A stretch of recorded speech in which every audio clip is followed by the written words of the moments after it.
Who doesn't love a bit of Amy Santiago's genius?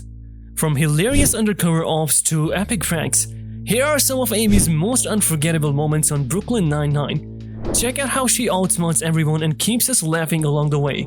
In this scene, Holt expressed confusion over the unfolding events. Jake tried to claim he and Amy had been orchestrating the situation all along, but Amy quickly corrected him and sent him to the loser's side.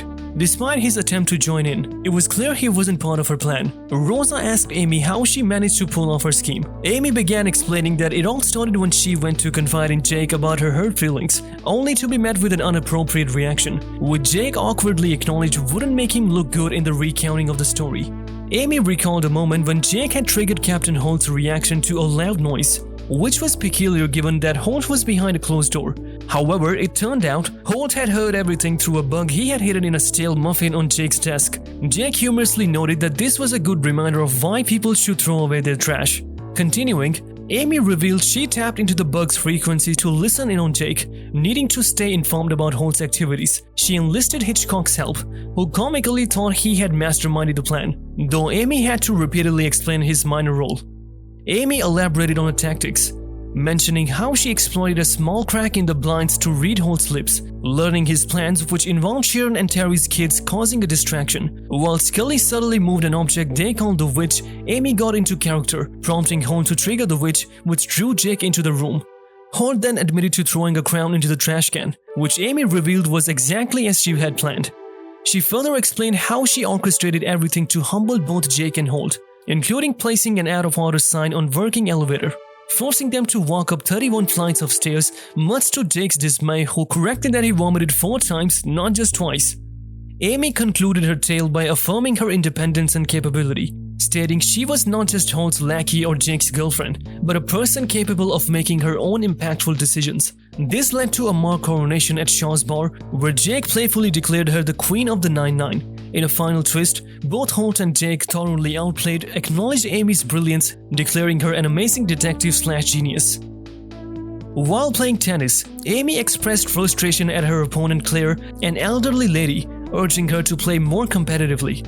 Jake reacted with a surprised yikes. Amy then shared with Sophia that she had a brief chat with Teddy, who was in the shower.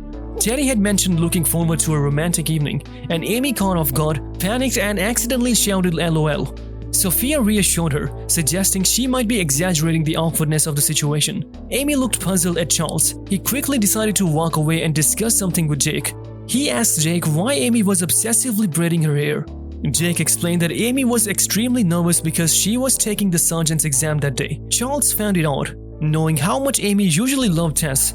Jake elaborated that this particular exam was crucial for her. Failing meant waiting another 3 years to try again, which could disrupt her meticulous life planning. Charles wondered aloud if such a life calendar was even a real thing, to which Jake humorously responded, indicating how serious Amy was about her plans. Rosa chimed in, mentioning that Amy stressed braiding her hair was minor, rating it low on what they called the Santiago panic scale. However, Jake added that the situation had escalated to her singing songs from the Great American Songbook in a rather unsettling way, recalling a night where he had to use a pillow to block out her singing. Jake optimistically noted that the worst seemed to be over, but just then, Amy, in a heightened state of stress, yelled out, questioning why the oven was taking so long, and started hitting the oven with a stick in her frustration. Gina teased Amy about possibly meeting Six-Drink Amy, hinting at a wilder side after 2 bottles of vodka. Curious, Amy asked what that meant. Gina explained her self-made Santiago drunkenness scale, where each level of intoxication revealed a different side of Amy. At 1 drink, Amy becomes a bit distracted, once zoning out during a conversation with Terry. 2 drinks transform her into loud Amy, once shouting about getting a cab. 3 drinks brought out dance pants Amy, and 4 drinks turned her slightly pervy. With 5 drinks, Amy exuded unusual confidence, boldly challenging Terry to a strength contest. However, Gina admitted she had yet to witness Six-Drink Amy, joking that this variant might finally be the one she could truly befriend, her own personal Sasquatch. Amy declared it was time for her promotion and a 40% raise, humorously adding that she had been carrying the squad for 2 years and her back was getting tired. Holt, puzzled, asked what she meant. Jake, trying to intervene, called her aside for a quick chat, to which Amy responded with a witty comeback. Jake gently suggested that her overconfident approach might not be the best tactic. Unfazed, Amy quipped about needing another drink to brace for the effects of her bold move, promptly grabbing the drink from Jake's hand and taking a sip, leaving him speechless. Captain Holt told Amy he needs her help. His husband's dog Cheddar had gotten involved with the neighbor's dog, leading to the birth of 2 puppies. He believed Amy was trustworthy enough to take care of them. Amy, excited, assured him that dogs were her passion, alongside her job. Suddenly, she started sneezing and coughing. Holt quickly realized she might be allergic to dogs. Amy denied it, joking that her overwhelming happiness was causing her reaction. However, Holt wasn't convinced and decided it might be safer if he took the puppies back, and Amy dashed off, unwilling to part with the dogs.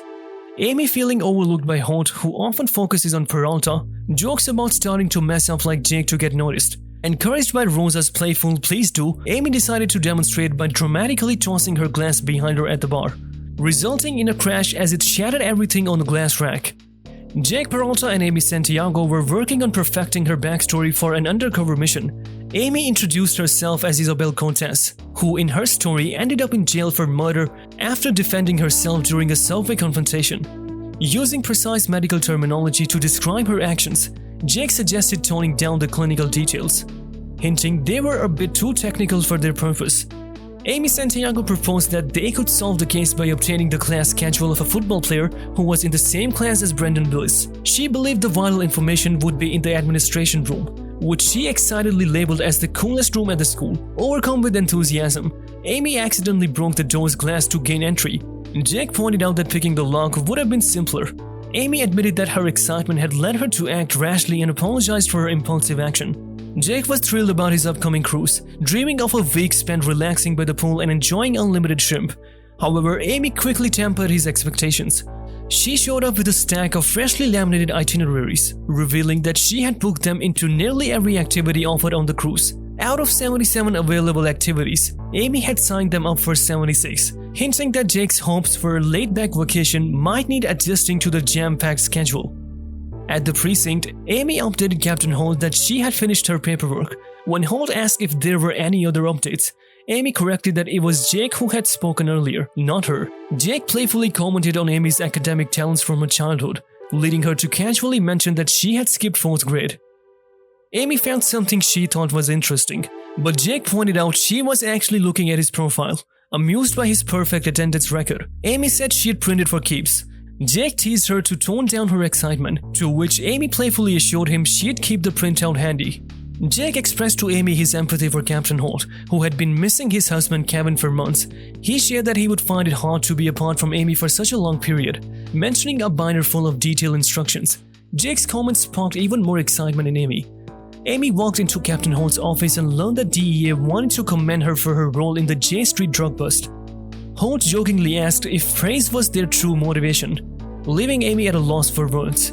At Terry's poorly attended event, he quipped that free strudel might have drawn a bigger crowd. Nodding to Scully's penchant for pastries, Amy, ever the supporter, expressed surprise at the low turnout, praising Terry as a highly respected sergeant. Sensing her over-the-top flattery, Terry nudged her to confess her real intentions.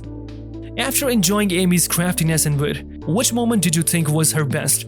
Drop your thoughts in the comments below. Don't forget to like, share, and subscribe for more awesome content.